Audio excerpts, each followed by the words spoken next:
Hello once again. Welcome back to today is what?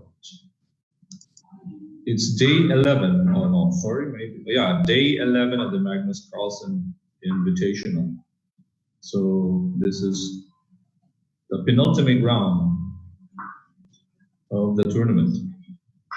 And we are sorry about yesterday. We were not able to go for a live coverage because we had some technical issues. Okay, but we're now back. Okay, the featured games for today, it's Magnus Carlsen versus Nepomniachtchi, and the other match, it's Firouzja versus Giri. Okay, just a quick recap on the scores.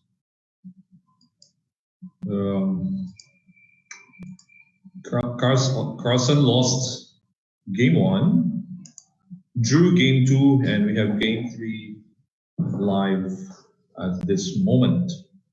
All right.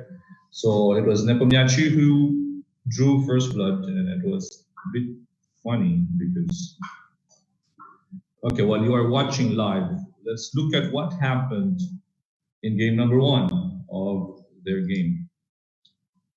Okay, here's the game, game 1 of the Carlsen versus Nepomniachtchi game. It was a Sicilian, and Carlsen surprised Nepomniachtchi with bishop c4 early on. So basically, it's a free pawn on e4. Nepo took on e4, okay? And Carlsen had queen h5. Here, Nepo played e6, and surprisingly, or shockingly, Carlsen went for knight takes e6. I don't know if what Carlsen has missed here probably is, okay, there was some, I don't know, there was some doubts in his train of thought, or he missed up something, because it should be bishop b5 first if you want to capture an e6, yes.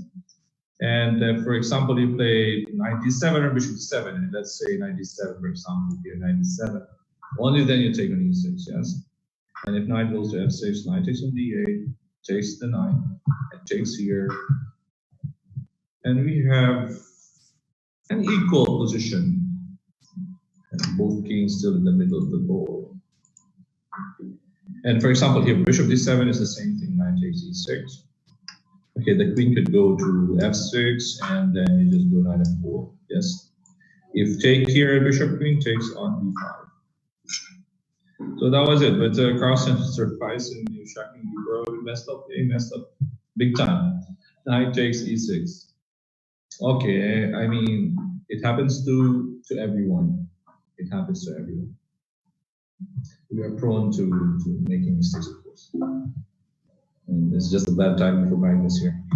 Takes on e6, and it is, of course, just losing a piece. Okay, for example, you know that if the bishop, let's say, moves away, you have this forward attack on your king. Yeah? So losing the piece on the spot, giving up the free piece and the free point. If let's say you play queen b5, check, I will just go knight c6, and if you move the bishop away, it's the same thing. There's this forward attack on the queen. Yes. So here, the world champion, the world #1, blundered big time, yes, made an elementary blunder. But then again, it happens to everyone, even the best of them, okay? So bishop takes f7, queen takes f7, queen e2, queen e7. Okay, of course, not the best start for Magnus. But the great ones, we expect them to come back. Yes. You look at Michael Jordan, you look at Kobe Bryant. They always want to bounce back after losing a game, right? They fight back. So the extra piece, h3, the rest is just formality. Too much material here. King, and the rook is trapped, all right? So it's just game over after that.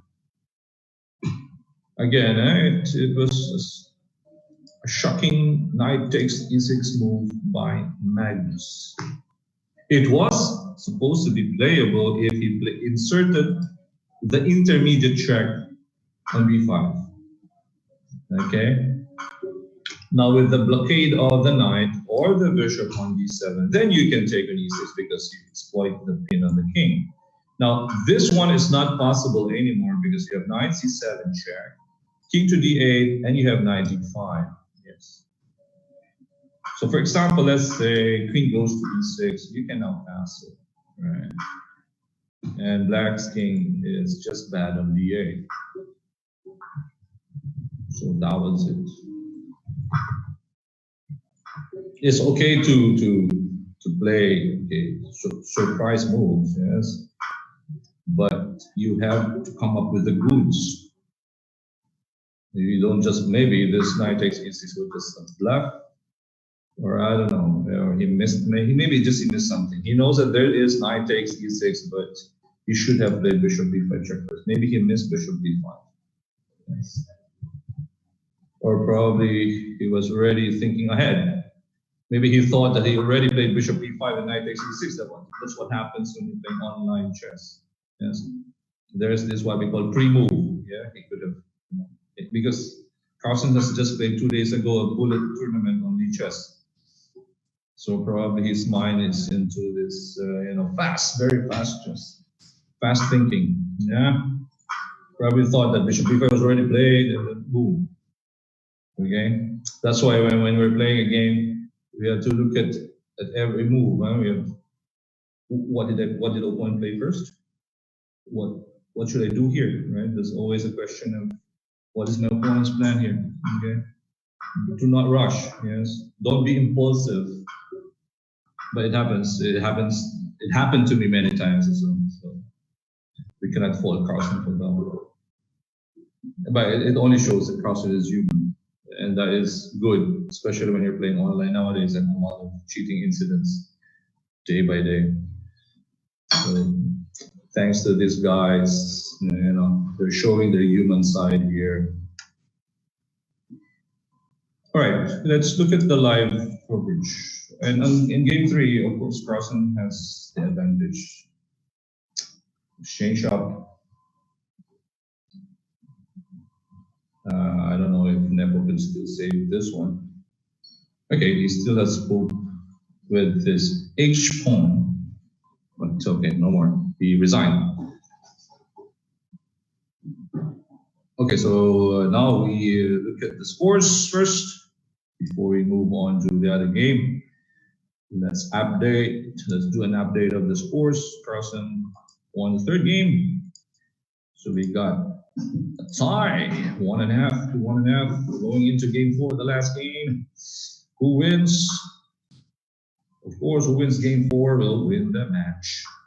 In the Giri Firouzja matchup, let's check it out. Giri and Firouzja.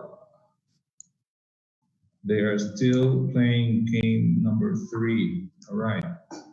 Game number 3 is underway. Both have 1 point each. Okay, Firouzja won game 1. Game 2 went to Giri, but Firouzja was actually winning game 2. All right. Now let's look at their previous games. Game 1 and game 2. Let's try to look at it and see what happened in the game. Okay, in the first game, it was Firouzja playing white against Giri. Firouzja won the game with e3. Okay, another Nimzo Indian. Then bishop d2 takes on d5. More of like a transposition to the Queen's Indian with b6. Yes. So bishop to b7. Exchange of the dark square bishop. This black was, of course, planning it to move back to b6, probably a6, and then bishop d6. Bishop d6, and with the scope on h2. So white doesn't want it to happen, so he played knight b5, taking away the d6 square, and also you're attacking c7. forcing the exchange of the dark square, right? And surprisingly, Firouzja is showing some positional chess in this tournament, and that shows the maturity of this young kid. So he wants to show the world that he can play both attacking and positional chess. So showing that he's ready to fight the best, the elite. Castles takes, okay, equal. Queen to d6. Rook to c3. All right. Attacking c6, and if let's say the pawn moves, and we would have two hanging pawns, c5 and d5. So white is aiming for that one. All right. So black protects c6. We have knight on g3, knight on f3. Nice knights. Maneuver, repositioning the knight to a better square on d3. Eyeing e5 and c5 at the same time. All right. So we have g6, f3. All right, because the pawn was trying to go for h4. We need to stop the knight from jumping to e4. So f3 stops knight e4. Right. So knight f1, a3, going for b4. We have what we call the minority attack. Okay, because it's 2 against 3, so that's a minority attack. Here, Giri went for h3, g4. Knight on f4. Knight on g3. Nice knights. These two knights are much better than these two. Okay? Because this pawn on f3 is actually restricting this knight on f6. Okay. Stronger knights. Takes, and now getting a pawn. Because the thing here is that the pawn cannot take on d4 because of the pin on the rook.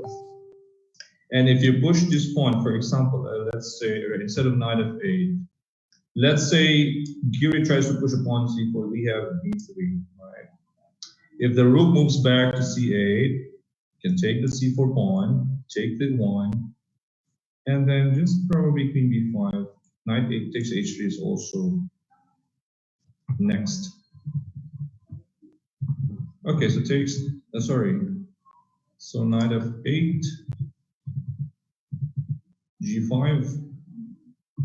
By the way, another interesting move here could have been knight h5. Huh? This is interesting. If takes, because this knight f5, of course. And if king g8, they can pick king a8, yes. Would be nice, but okay, pawn is a pawn. b4 takes f4.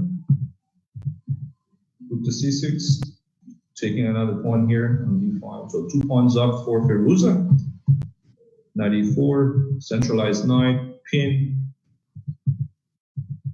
Right, knight e4, king on g2, king on g3. Wow, using the king so that he can put the knight on g4. That was nice. The help of the king, and this is too much. Okay. 2 pawns plus the exchange is just too much.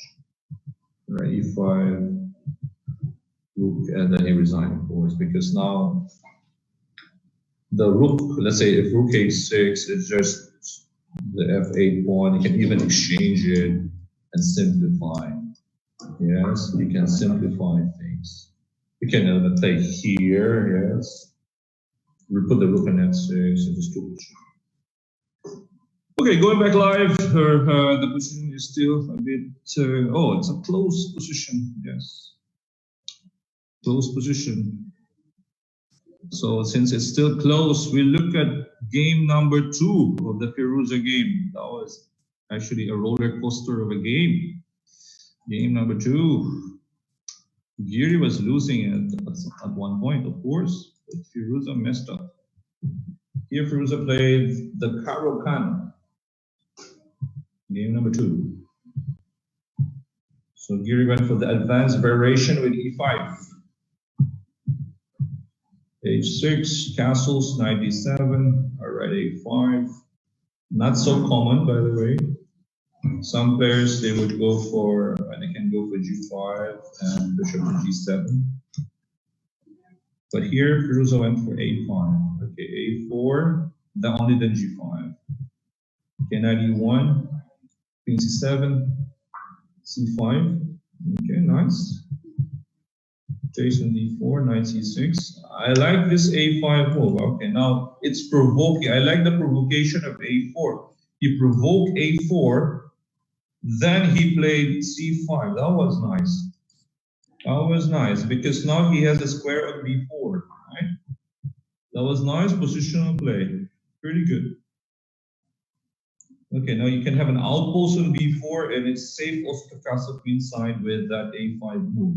Wow, nice a5 move. Should be 7. Now castle's queenside is safe and you can attack on the king side. Takes, all right, king b8, safe king. Queen b6, queen b3. Sacrificing 2 pawns, but problem with this file G and H is it's in front of your king. So don't worry about that sacrifice. Okay, queen f4, queen takes b2, knight on b6. All right. Black has also, gained the 2 pawns back on a safer side of the board. Okay, takes on g4. The pin on the king. Now let's queen e3. This is the mistake where Firouzja played. Now takes d4. What he missed here was a simple tactic, rook f1. That's what rook f8. Sorry, he missed that one. Then he can take here. No more pin on the h file. He doesn't need to go for knight takes d4 here, right? Okay, he can actually play here rook to g8, attacking the g pawn. Giri cannot play this, of course. This rook takes h6. You cannot take this one. There's shamato, tomato, potato on g2. It's shamat, shakmat. Oh my god. Okay, and if Giri, for example, here plays, how can he protect g4? Knight h2. Okay, you can protect it, but here you can take the pawn for e5 will also fall. This pawn, whoops. All right. That was it. Out of inertia. Yeah? Oh my. Knight takes d4. Maybe too excited about the position. He thought that the queen on e3 is an overworked piece because it's protecting d4 and h6 at the same time, but he missed rook f8. Yes. And from here it's all Giri. King h2 and the pass pawn. It's all Giri from here. All right, now, although black could have taken the knight here, and it's going to be a draw because king a8 takes and a7. Nothing more than a draw here, yeah. But Firouzja went for king c7, check, takes, knight, the 2 knights tango. Right, the dancing knights. Oops, the knights. The knights. Let's make a knight to remember. That's the check. Takes. Too many pawns. And then, okay, if Giri goes for king a7, there's knight c8. If here, there's shamat. And if king goes back, there's knight d6, taking the king. Right, that was it. Okay, it was a game supposed to be won by Firouzja, but unfortunately he played one false move on when was it? Move number. He was playing so well for the for how many moves? He was playing so well for like almost 28 moves, yes. And then he just messed up one. He missed a simple tactic, or maybe not simple, because if you look at the position before he took the pawn on d4, the bishop is actually keeping an eye on that square on f8.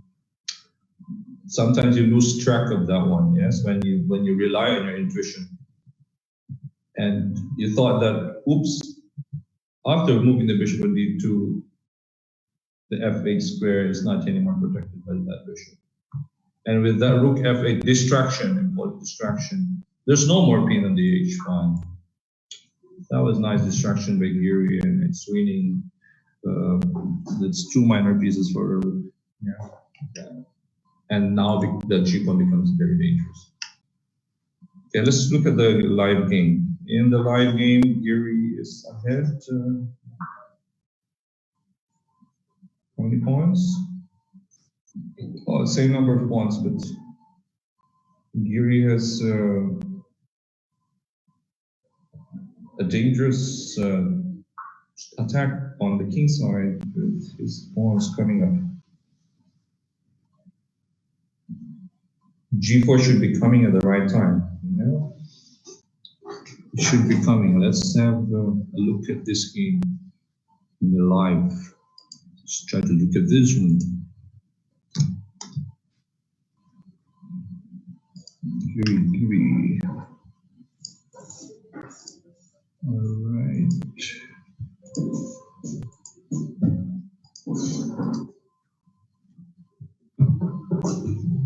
So we have here Bishop E2 being played by Firouzja.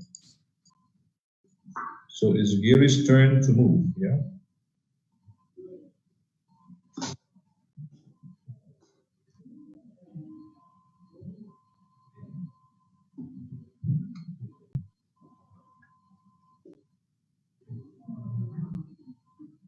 Okay, Bishop C8, there's still a little bit of maneuvering here.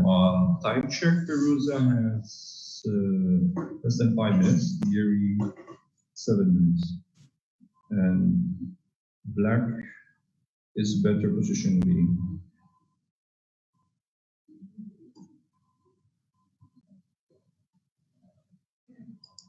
Let's look at the game, how it started. Right. So again, just deeper Grunfeld. No.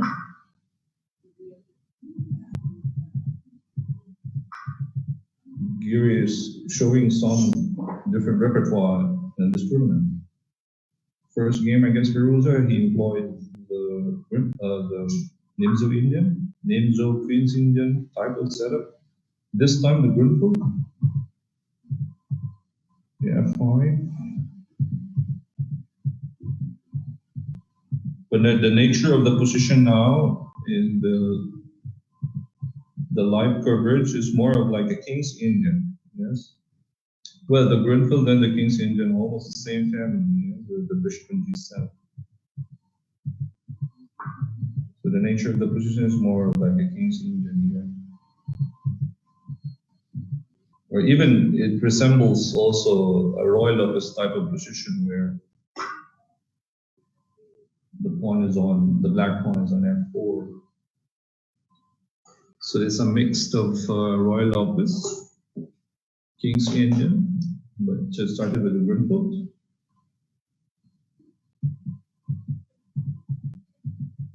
So a bit of maneuvering here. Black is waiting for the right time for the push on G4. Right? He's waiting for the right time.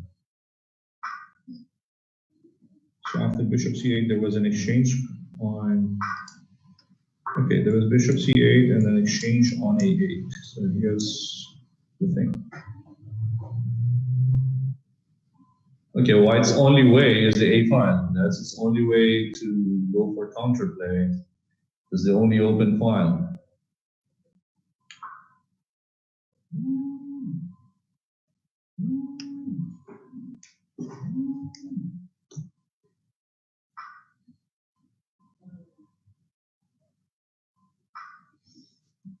So what do we have here now? Black could probably, where is he going here?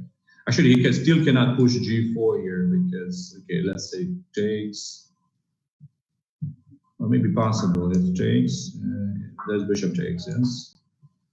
He doesn't have enough yet. It needs to have a proper time. And the question is when?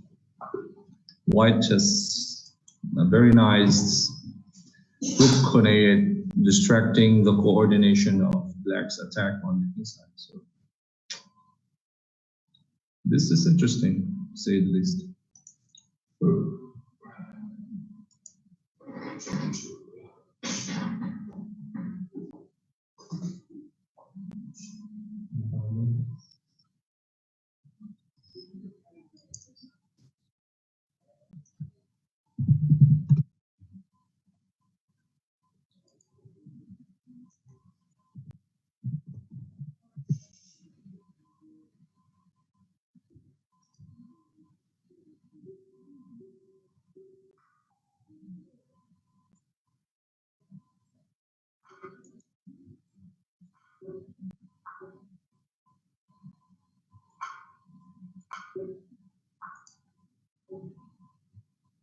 Okay, Queen A3. Look at the live.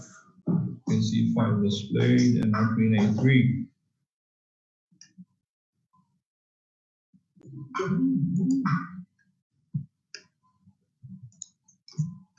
Right, Queen C5. Okay, trying to play G4 right away. Queen A3, and then Black can take that one. Rook takes A3, and probably try to go for king. But maybe White could hold without the queens on the board. Maybe.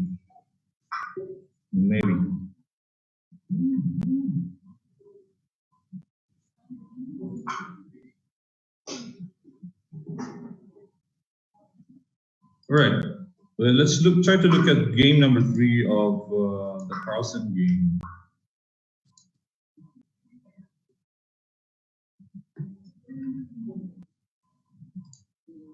Let's try to look at game number 3 of the Carlsen Nepomniachtchi game, where Carlsen tied the match after winning the game.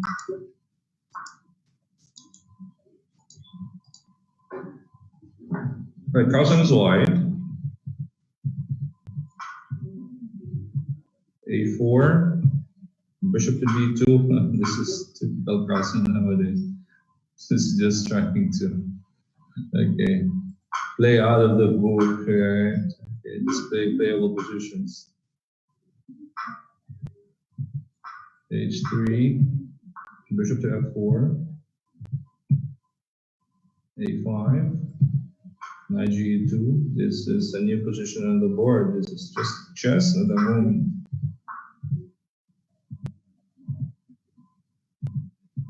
Okay, F3, GF3. Wow, Carlsen is employing some new things now. Okay, in his game against Giri, he played Rook G1. So basically, when you capture with G takes F3, that's showing your intention that you want to castle long, of course. It's not safe to castle here. Okay, so bishop H5, Rook G1. Bishop to E2. Is G5 possible here? But it's okay. But after bishop H2, the problem with Black is if he tries to move this one and I have F4, yes? You go bishop G6 and then knight C4. If you try to castle queenside, okay, Queen D2, it will still favor White. Nice knight. These two knights, okay, the knight cannot jump on E5. This knight cannot move because there's always knight B6. All right. So Queen F6 is played, knight C4, nice knight. Bishop H2, knight of B6. Right, and then F4, restricting the knight on F7. Takes the bishop, knight C4 back, and then Queen D3. Okay. Castles queenside. Rook G2, piling up on the backward pawn, G6. Nice move, E4. Right, Rook E1. Here, Carlsen could also play Rook E2 instead of Rook takes G6, but of course, a pawn is a pawn. You play Rook E2, now threatening knight takes D6, and Queen F8, only then you take, but it's still the same. Take pawn. Okay, pinning. You cannot take the knight, of course, or else there's checkmate on G7. Rook H7, Queen to F3. Right, moving out of that pin, that X-ray. Chasing D5. Wow, push pawn, and then clear the line for the bishop. Targeting D6. Takes. If knight, for example, captures the bishop, knight C takes D6. After Rook D8, then Rook D1, moving out of the pin. Yes. F6 coming up later on. If let's say this knight captures knight, there's knight F7 check. Queen takes, Rook takes, bishop F8, Queen takes E4 is just too much. So Queen D8, King B1. Oh. Moving out of danger from the dark squares. Takes, knight takes, rook e6 of course. Takes some b7. Okay, black has two minor pieces, but the king is just so bad in a-shape. Queen e6. Rook takes a6. The rook and the pass pawn. Oops, the pass pawn. And check king. All right, here black resigned because this knight cannot move. If let's say for knight f3, there's rook g4. And if you move the king back, the king is ready. You would play like maybe b3 here, right? If you take, and this pawn just okay. So with that, black resigned. Nice game by Magnus, playing some irregular openings, yes. With bishop f4 and then bishop d2. This is a nice surprise move by Magnus, bishop to d2. And then h3 and back to f4. Okay, it's more of like a London type of game. London on f4, the bishop on f4 against it's a combination of Benoni with h5 and e4. Okay. This is just not common nowadays, but it's good chess. You like to see chess like this, right? Real chess, yeah, not those memory type of games. I like battles like this, yes. Creative ideas, piece play, creativity, coordination of pieces. Okay. Can I see 4? Of course, this resembles a Benoni, but it favors white now with the open g file, by the way, and black's bad king. And the rest was just easy for Magnus. Okay, now the real Magnus is back. Not the same Magnus who sacrificed a piece in game 1, yeah? In game number 1. And that one reached an endgame where the rook is superior than the 2 minor pieces because of the pass pawn. All right, that was it. So let's try to look at the live game. This is game number 3 with Firouzja and Giri, but this is more or less equal. So let's try to look at Magnus. This is a bit interesting with the way the standings are going. Okay, both 1.5, 1.5 all. Game number 4. Whoever wins this game wins the match. If the game is drawn, then they would go on to play the Armageddon, where again, white plays 5 minutes and black 4 minutes. And before you forget, yes, Dubai Chess and Culture Club is organizing a tournament, an online blitz tournament on May 2 to 4. The Allegiance to Side online blitz chess tournament, May 2 to 4, chess.com. Yeah, if you don't have an account yet, try to make a new account on chess.com. I don't know when is the deadline of the registration. You check the regulations on our FB page here, Dubai Chess. On FB, check the regulations. It's free. Entry fee is free, of course, and it's open to all UAE residents. Time control 5 minutes plus 3 seconds. All right, there are 3 cycles from May 2 to 4. Okay, and if you win the 3 cycles, of course, you win big prizes. First prize, 2,000 dirhams. So check this out now. For those who like to play blitz online, it's 5 plus 3. Quality, there's quality with 5 plus 3, this increment. But please play fair. Huh? Please play fair.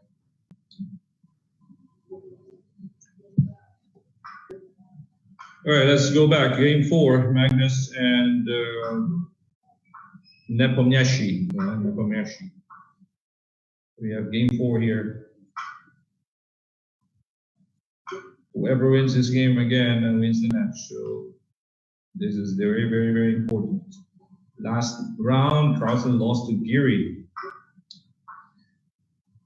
And Giri is actually, his video is viral right now. It's celebration after beating Carlsen. He was so happy beating Magnus, and because he only won one match in this tournament, and it's against Magnus. So that's worthy of a celebration, of course. The only win-man match against the world champion. That's not bad, right? That's not really bad.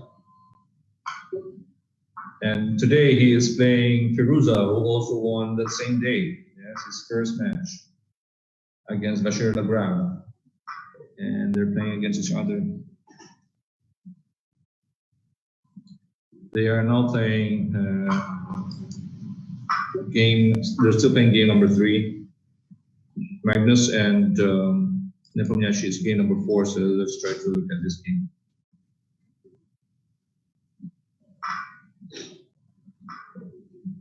Day 11, penultimate round. Magnus is still leading the standings. I think number 2 is could be maybe Ding Liren, Nakamura, the top 4. Maybe Ding, Carlsen, Ding, Nakamura, and Caruana, I guess. But I think Nepo still has an outside chance. I don't know, maybe Nepo. I don't know about Giri and Firouzja, maybe not, because it's already, there are 2 more rounds left. But I don't know, the scoring system is 3 for a win. Maybe there's still maybe a possibility to get into number 4 for Giri and Firouzja. So that plays a significant role in their match today. Maybe the winner still has a slim chance of taking that 4th spot. Top 4 will go into a knockout. Yes. This is an 8-player round robin with 4 games each match. And it runs until May 3rd. And we have a Dubai tournament May 2 to 4. But it starts at 9, so we still can have a live coverage. Yeah. And after that, after the live coverage, then we will go for the games. Maybe we could cover also that Dubai tournament.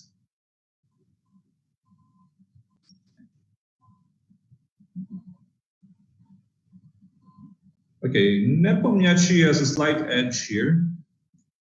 He has a nice looking bishop on b2, keeping an eye on the g7 weak point. So let's check the game. Let's try to make an analysis of that game. Game number 4. Game number 4. Carlsen Invitational.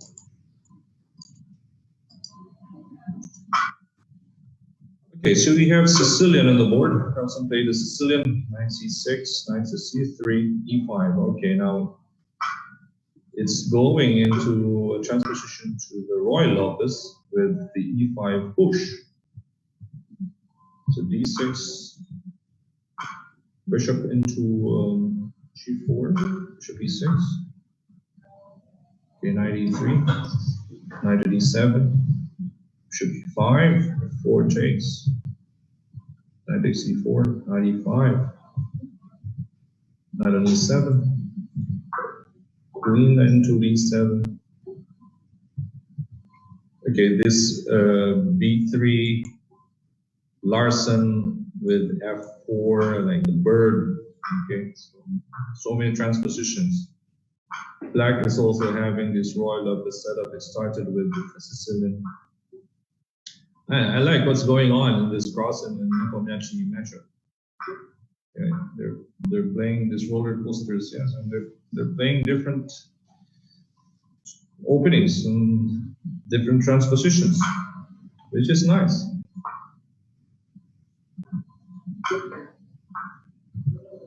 So knight g6, f5, and queen g5.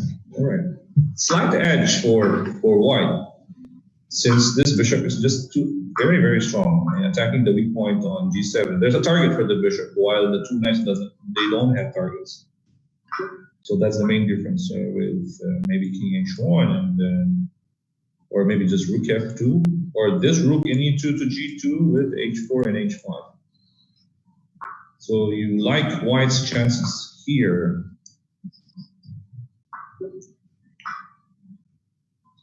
Both have 7 minutes on their time.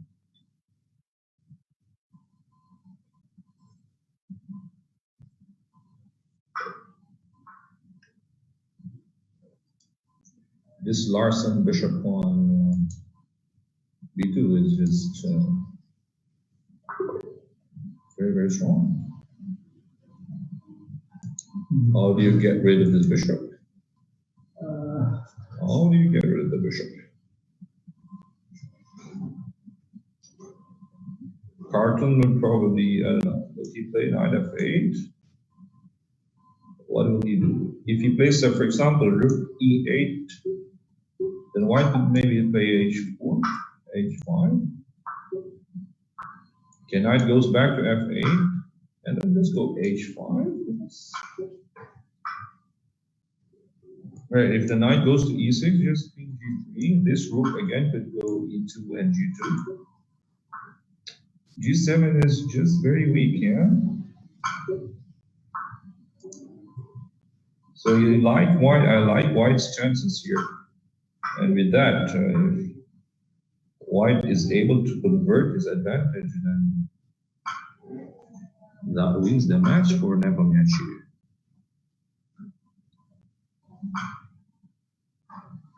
Will he be able to sustain his momentum here? Carlsen couldn't find a good plan. No?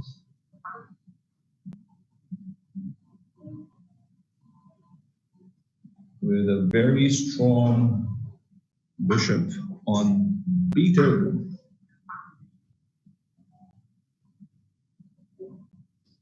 Carlsen has used up almost 5 minutes thinking of the next move. But what to move here? Okay, he has to move his rook from rook a8 to somewhere to the e8. But there's no helpful position for the rook here.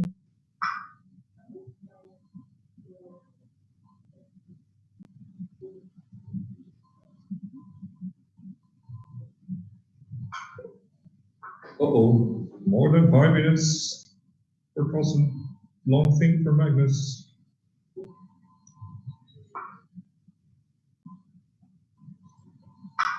By the way, this Magnus Carlsen Invitational ends on May 3. Prize fund is $250,000. Oh, Carlsen went for d5. Okay. Carlsen went for d5. So here I'm expecting knight takes d5. Okay, knight takes d5 is also possible. Queen takes d5, and then you would go for h4, right? h5, come on. Go, go, go, go. If the knight moves back, for example, f8, then rook e5. Queen to d7, then rook e1. Threatening rook e7. So I'm expecting Nepomniachtchi to play knight takes d5, h4. Is he going to play it? Is Nepo going for that one? h4. Yes, sir. He went for h4. And Carlsen went back to d7 very fast. h4, and then queen d7. All right.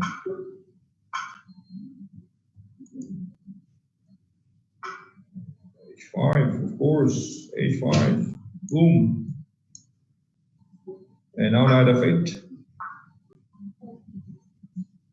This g7 pawn and this bishop is just wow. That bishop, menacing, the menacing bishop. The bishop.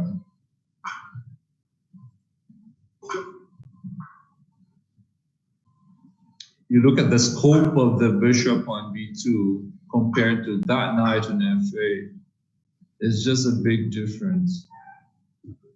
The bishop is attacking a weakness on g7, which is in front of the king. Okay? While the knight on f8 basically has no targets. And it's not even defending the g7 pawn. Okay, but to black will try to maneuver knight e6 to knight e4, trying to interpose. But it will take some time. Maybe here white should go for queen g3 and if knight e6 and maybe rook e5 and then knight d4. That should be all right. You cannot take this one, yes, because there's knight e2.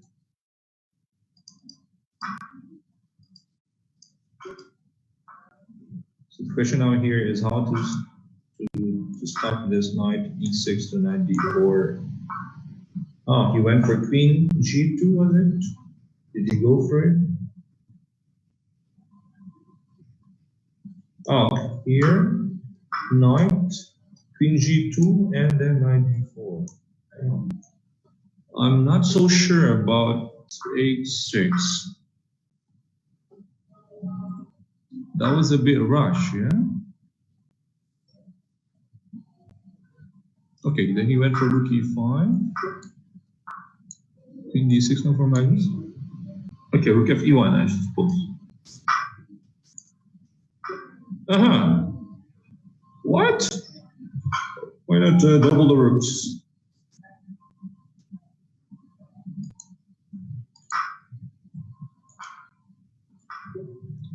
Queen d6.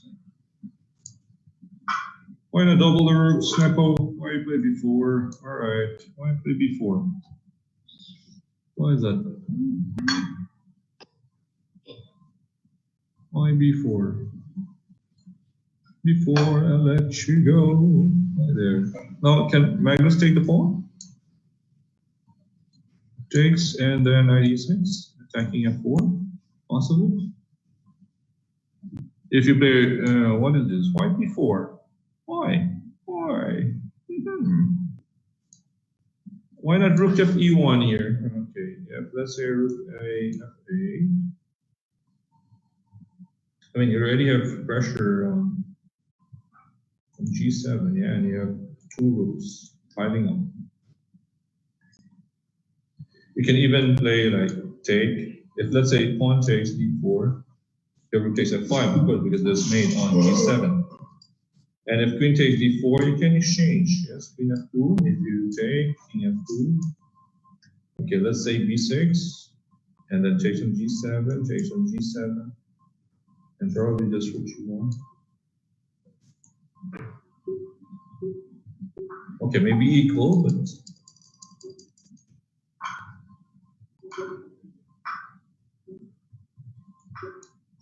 b4, yeah, interesting choice.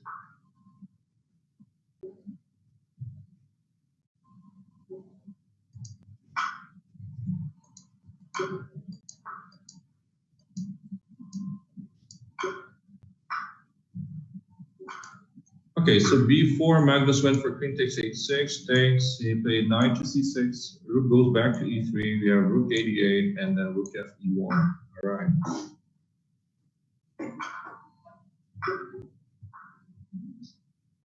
Of course, it's threatening rook to e8. Okay, now you can play rook to d7 if rook e8, then rook f8.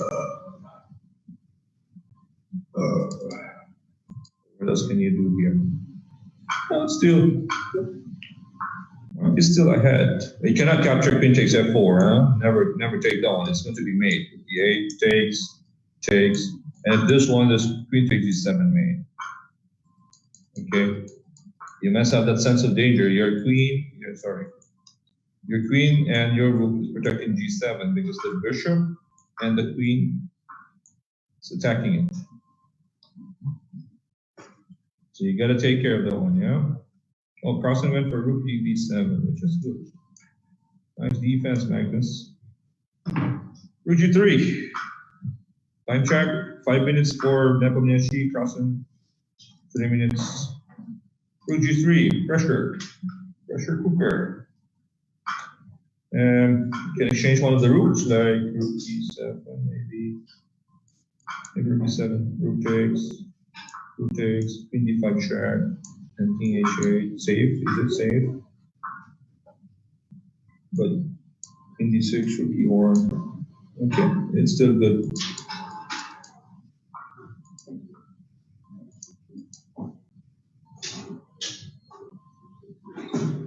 Objectively, white is better, of course, because of the dangerous threat of g7, and we have a centralized rook on e1 and an open file.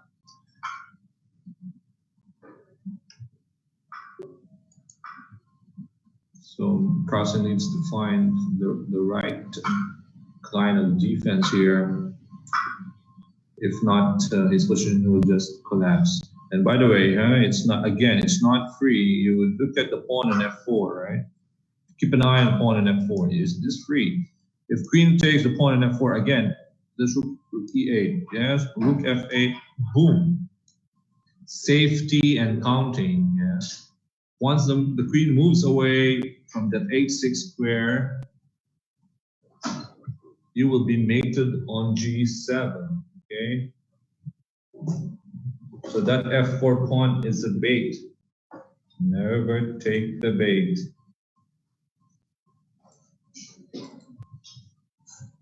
Never bite the apple, right?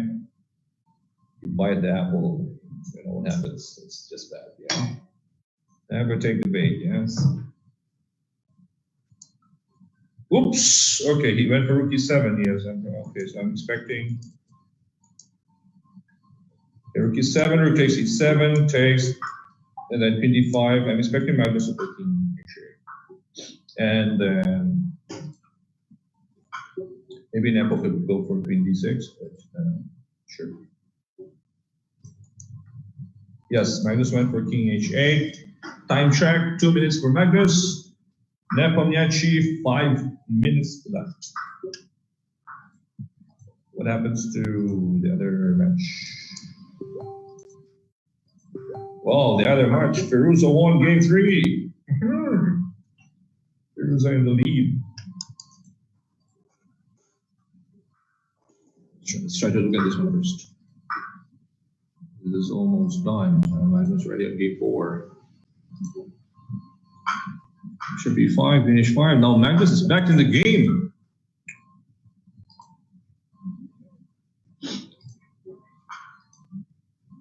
Knight c6 is very good. It's defending the back rank d8, so solving the back rank issues. The rook on e7 is also defending g7. So might as well activate the queen to h5. Yeah, that was good.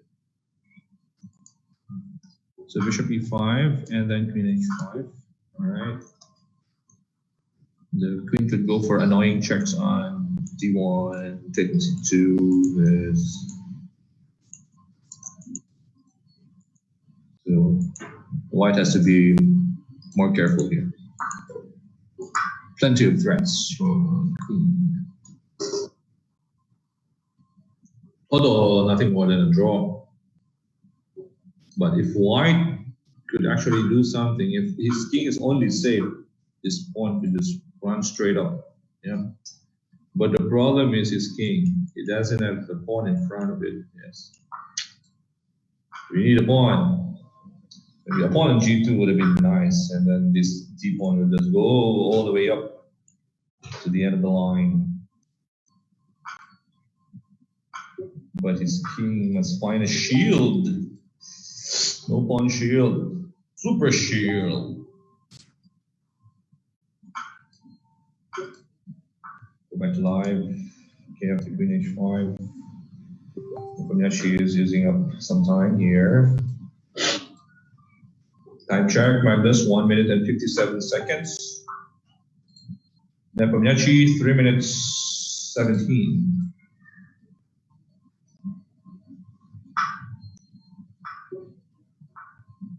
Although maybe White is a bit worried about his king now. Where is he going to put the king?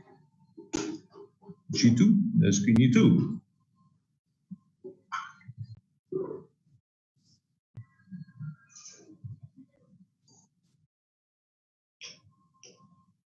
Maybe king f2. Maybe king f2. King f2, g2. Maybe. King f2. Maybe. But queen d1, yeah? What is this? And then off a draw?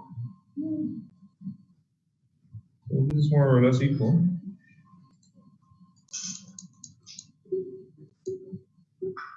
What is Nepo went 4. Oh, alright, draw. Wow. Right, we're going for Armageddon. Nepo and Carlsen. Now let's update the scores. Update the scores. It's a draw. 2-2.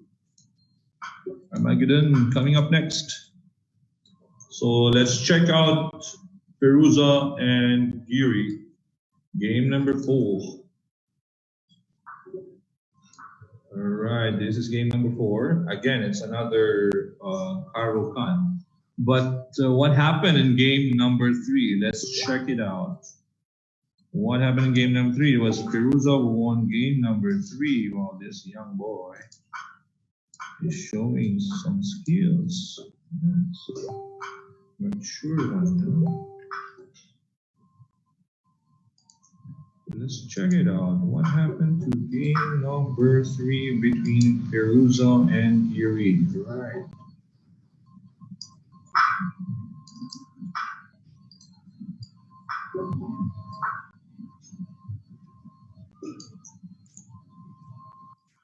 Three right here.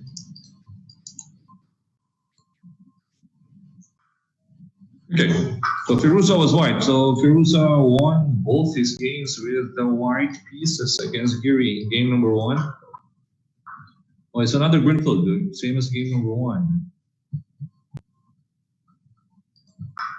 Rook to c1, queen d2, e5 still, d5.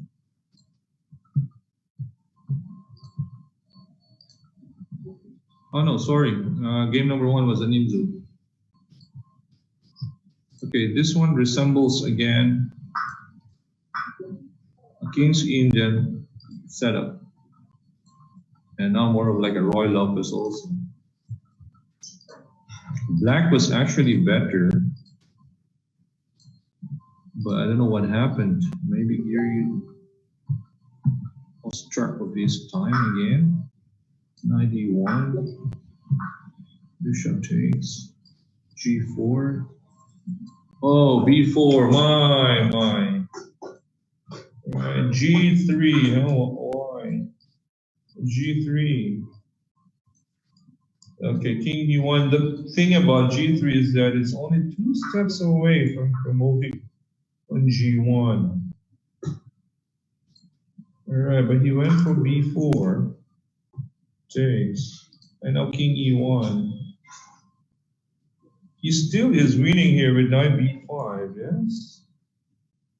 Knight b5. But he went for bishop c8.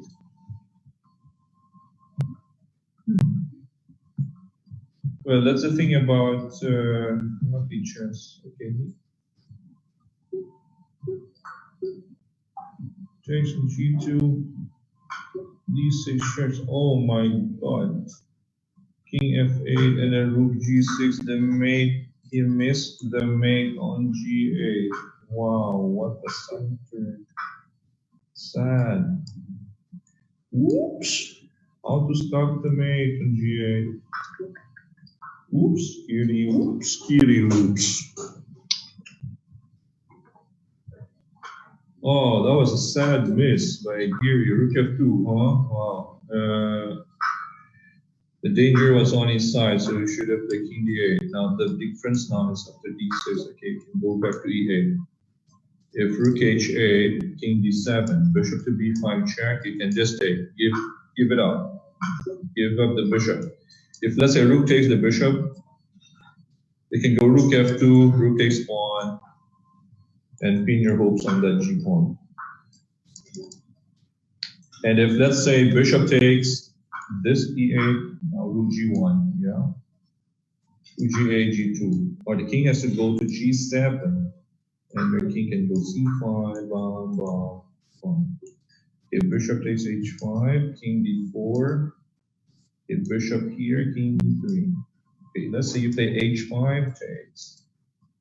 H6 is a bit late, now let's look H1.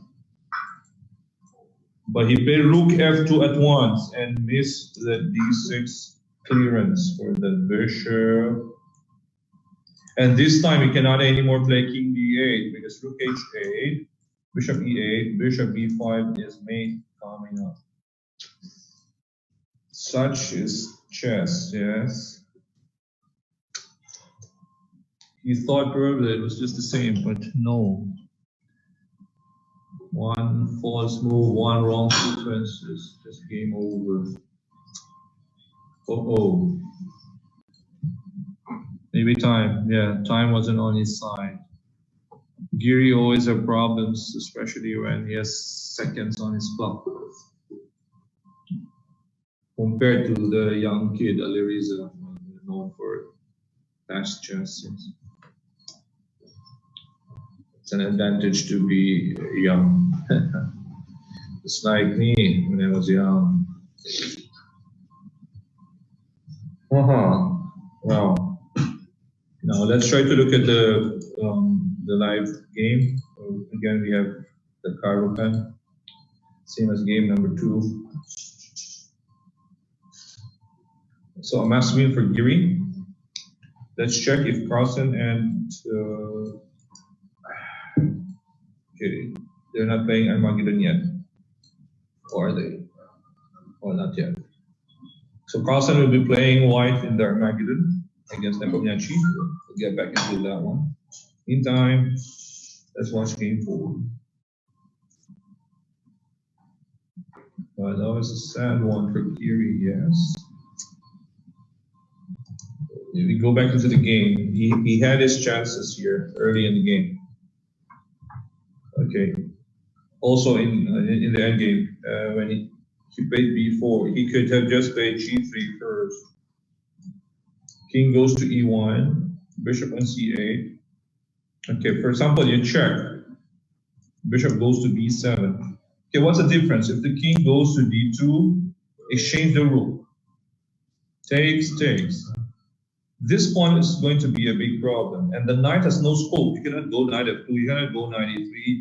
If you go knight B2, you cannot even go, you cannot jump on A4, you cannot jump on B3, right? So that is white's problem, the knight. It has no scope.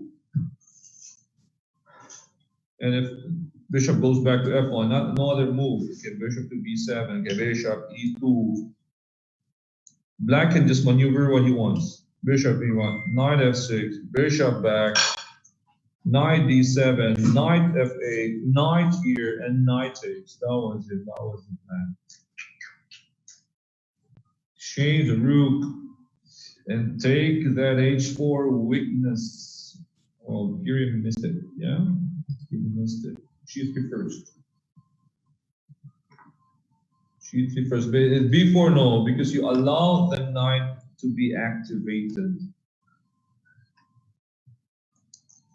The knight, look at the square of the knight, right? After G3, the knight is restricted almost forever here. No knight E3, no knight F2, only B2, but after B2 where?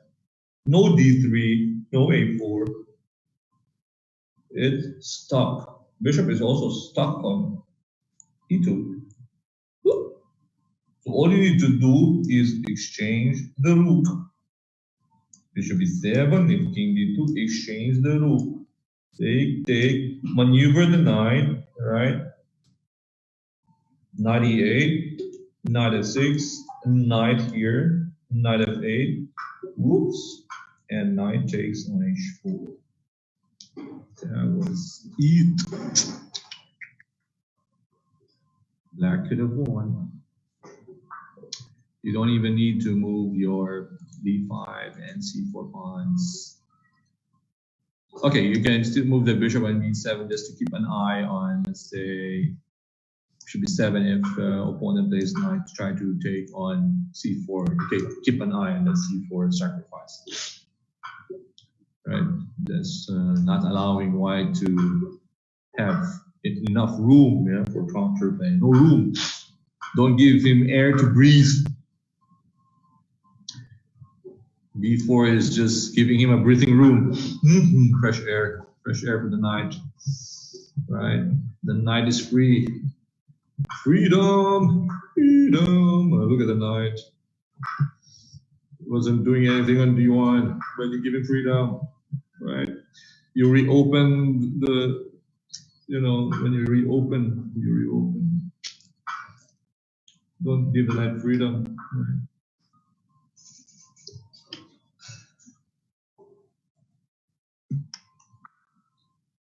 Check if let's try to check if the Armageddon game started. Check it out. Oh, not yet. It's not yet starting. So try to look at this game 4. Still.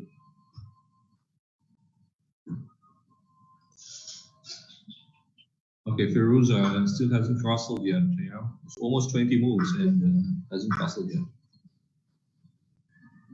But he's definitely going for castle king side. Yes. The next move.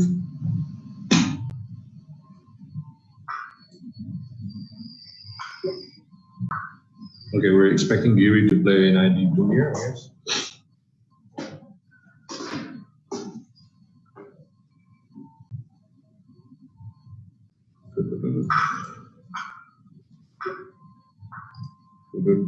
Well, again, the miss by Giri. Nice positional chance. Restriction. G3 is what we call restriction. Yes, restriction. The term for the day, restriction.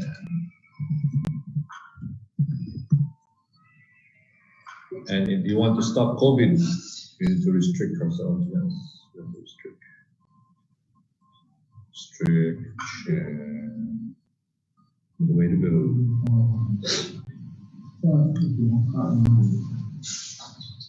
Restriction, G3 wins the game for Giri. Could have been, yes. But Giri was so kind, he was so nice. He gave some freedom.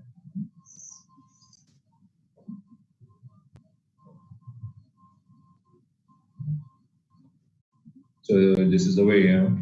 King e1, bishop c8, exchange the rook, knight troubles.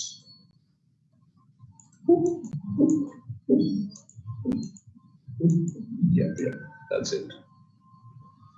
Exchange the rook, b7, b7, and rook a8, and then the knight jumps to his huge player. The knight. All right, let's look at the Armageddon. Check it out, Armageddon underway. Carlsen white. Carlsen white. Yes. 5 minutes for Carlsen, but needs to win. 4 minutes for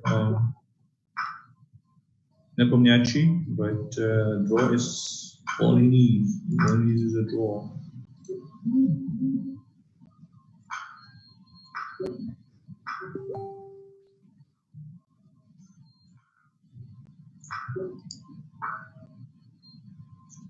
All he needs is a draw.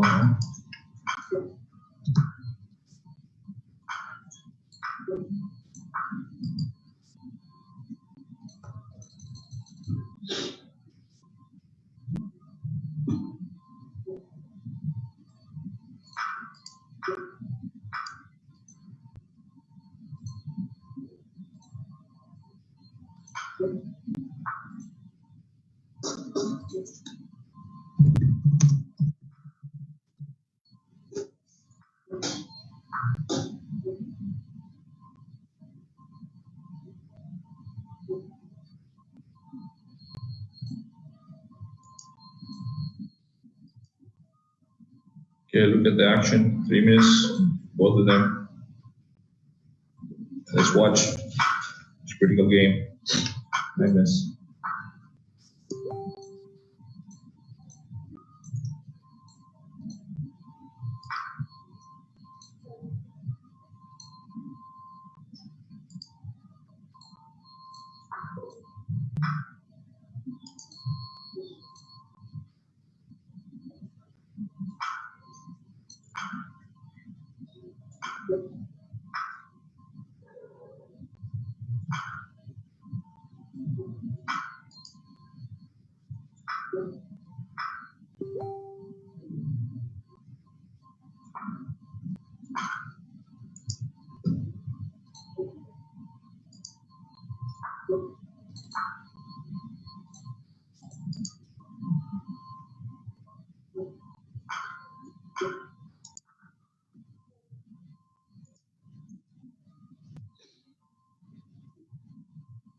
Down to 2 minutes. Down 2 minutes for Magnus. 2 minutes and 30. Equalish position.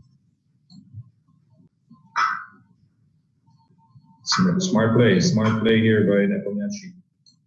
Trying to keep it even, yeah? Keeping it equal. Because he only needs a draw. But he has to be mindful of his time, yeah?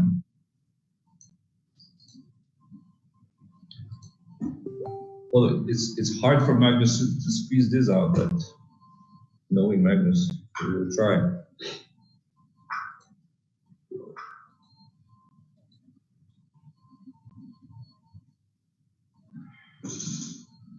Okay, that's nice pawn. But knight e2, knight f4, or knight e3.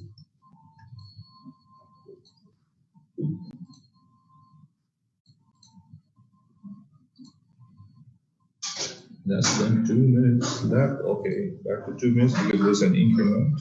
Oh, no, sorry, no increment. 2 minutes. 2 minutes for Magnus. 2:82 for Nepomniachtchi.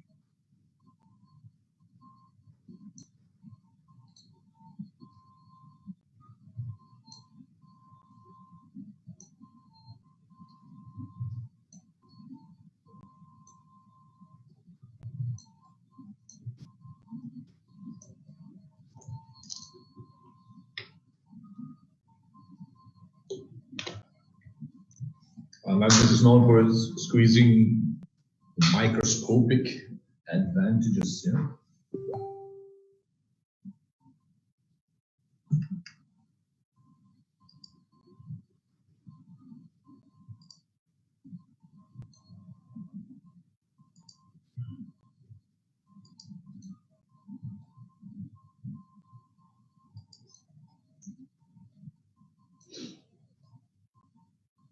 Ooh, we have less than 2 minutes left for both of them. 1 minute 34. Magnus King is, of course, more active. He's a pawn down, but it's double pawn.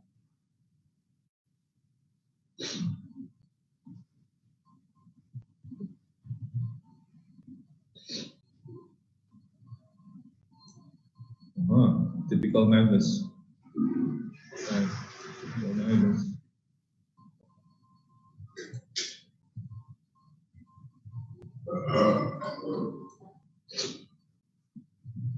Oh, bishop c5. Bishop c5. Bishop c5. Wow, this is very, very exciting, you know. Oh, check.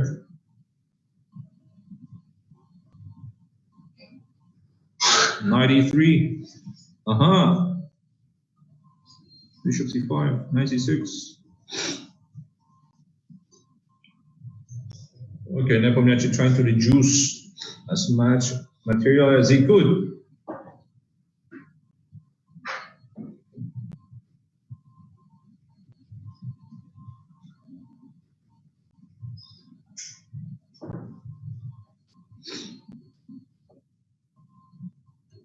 Oh my.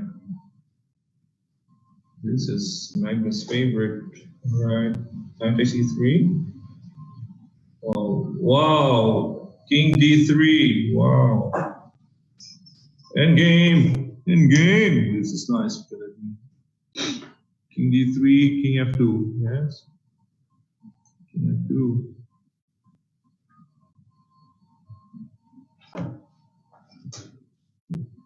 Oh, nice endgame here. Are we expecting a nice endgame here by Magnus? Nice e8. King e5 first, yes. Wow, Magnus showing endgame skills again. Nice e5, but there's bishop e8. Oh, the king just runs.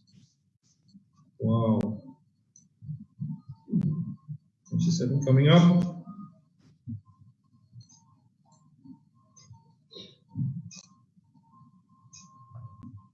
Oh. Bishop out, e5. Out of time. What happened? Flag? Is it flag? Flag? Are we flag? What? Flag? Flaggy? Nepo lost some time? What's these? Oh, but this is supposed to be a draw, right? Okay, let's check this interesting position. Oh my. Supposed to be a draw, huh?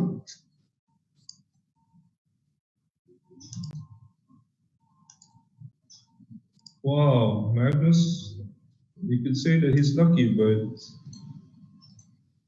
he tried, so.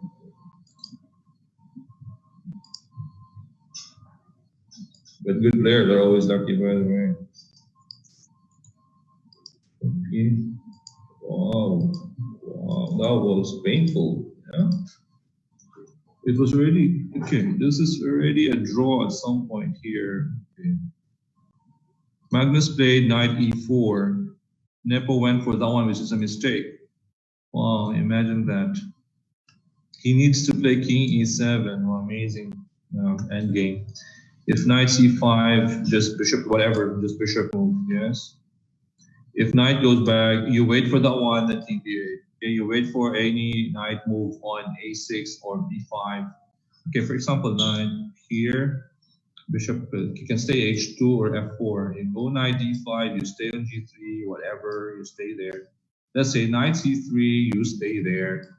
Knight b5, you just stay there, yes? Or sorry, you just, if knight d5, go b8 because it's knight d6. Wow. But that was very tricky, and with less time, it's hard to find. And he played bishop b8 now, Magnus, knight c5, nice move. After bishop h2, knight e6 check. Nepo resigned because after king e7, there's knight c7. This is not easy to hold with less time. But Magnus is showing you, wow, how to play the end game, yes? That's Magnus for you, that's why it's world number 1. Magnus again, showing his endgame prowess. This is not so easy when you have less time. This is very tricky. You have to keep an eye on that c7 square. And also, you do not allow that knight to jump to d6 when your bishop is out. Okay, so the bishop should be on b8. The timing is very important here.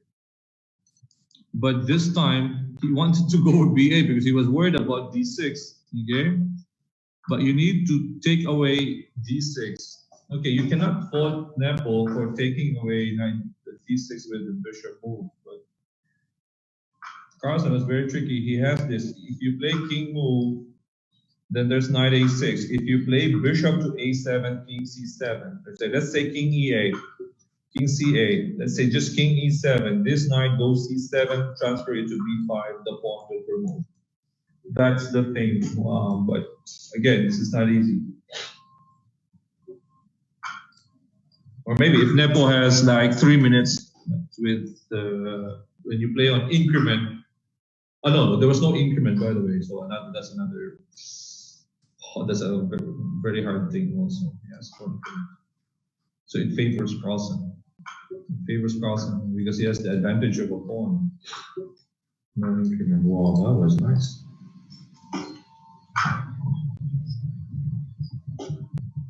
Very smart play by the world champion Carlsen.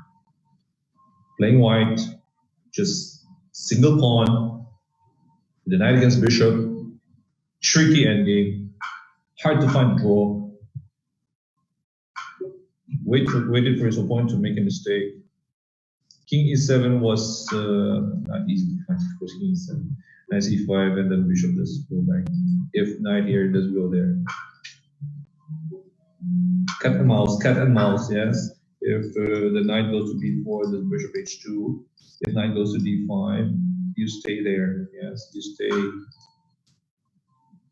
on g3. You can even play bishop b8 here, yes. But that's Carlsen for you. Congratulations, Magnus. Okay, let's look at the standings. Magnus won. So it's 3-2.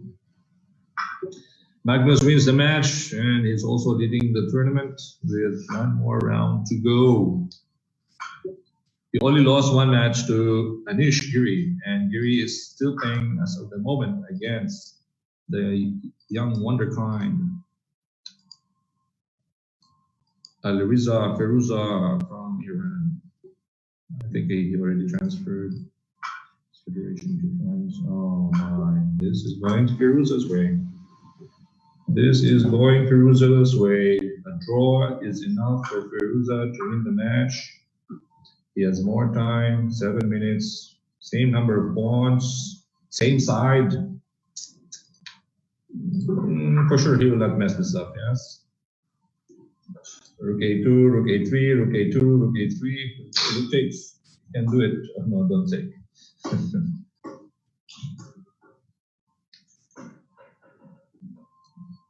All right.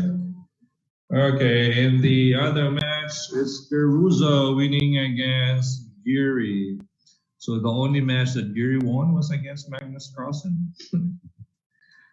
Okay, Giri is still at the bottom of the standings, but as a consolation, he was able to beat Magnus the round before this. All right, that was it. Nice matches for today. Congratulations to the winners.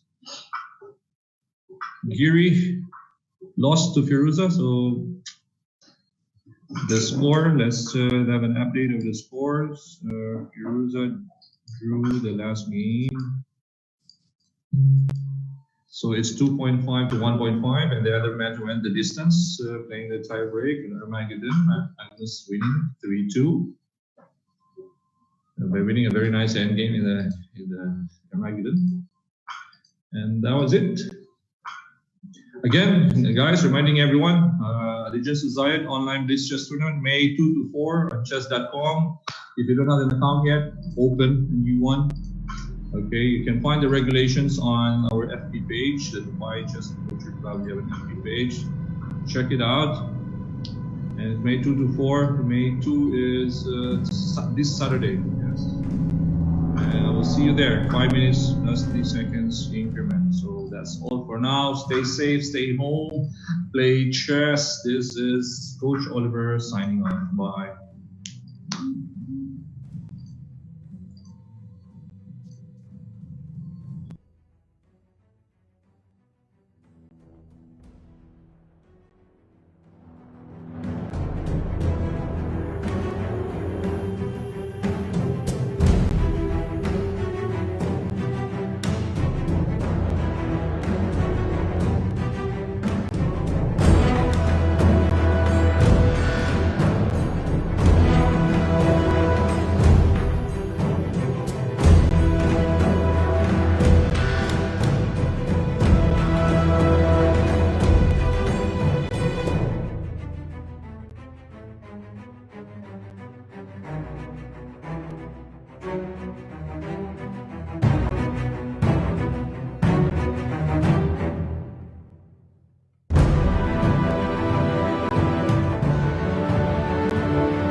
Dubai Chess and Culture Club invite parents to enroll their children to the club's chess school and enjoy the wide-ranging benefits of chess as a tool for education and skill development.